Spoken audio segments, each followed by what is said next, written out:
Thanks, Morgan. 1 month out from the election, researchers at Tufts University analyzed youth voter registration in 34 states, finding the vast majority have fewer people ages 18 to 29 registered now than they did on Election Day 2020.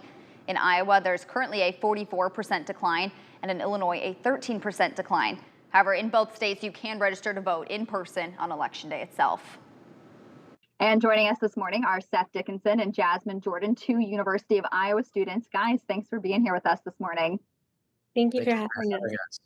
So I want to start with, we just kind of talked about some of these stats with younger voters being registered in the state. Why do you guys think it's important for young people to be involved in politics and in this election in particular?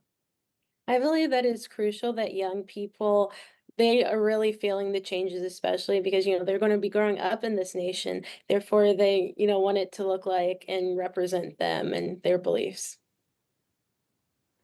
Yeah, kind of similar to that. I think we've heard a lot of young voters here on campus from our organization talking about some different big issues that they're particularly worried about and trying to get involved about, especially around the issue of abortion rights in the state.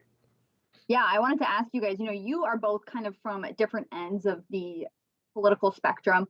What do you guys think are some of the most important issues to you guys in this particular election? Yeah, so I'm with Young America's Foundation. Actually, this summer they released a poll that said that the economy and the accountability of our government were top issues among students. I think that is honestly really accurate broadly. I think it's really important to have officials that are, actually doing their job on either party and also making sure that, things are so expensive right now and everyone, whether it's farmers or students, we really need to be able to afford so we can be happy, healthy, live out our constitutional values. Yeah, we've had a few meetings this year over here at the University Democrats.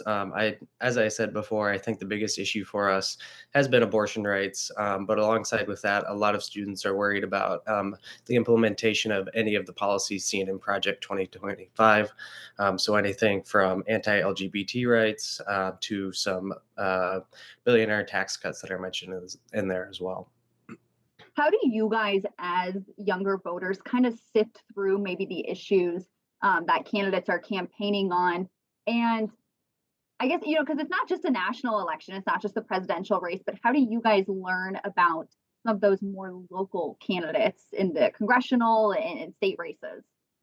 Yeah, I would encourage young people to actively engage in their communities and their schools, both by, seeing what the needs are locally. I think you can find out what political party aligns with your goals and values by, seeing how they meet the needs in your community. For instance, if there's like lower literacy rates, finding out what group advocates for school choice and is really working to effectively help the student learn best.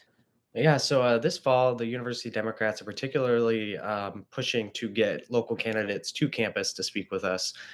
This last week prior, we had a supervisor candidate, and kind of a Jasmyn had mentioned there, just making sure that we give those resources and give those different websites to all the candidates working on those local levels, because oftentimes that's the best way to reach out to them and to get to know them is finding their issues through their websites and kind of doing research that way.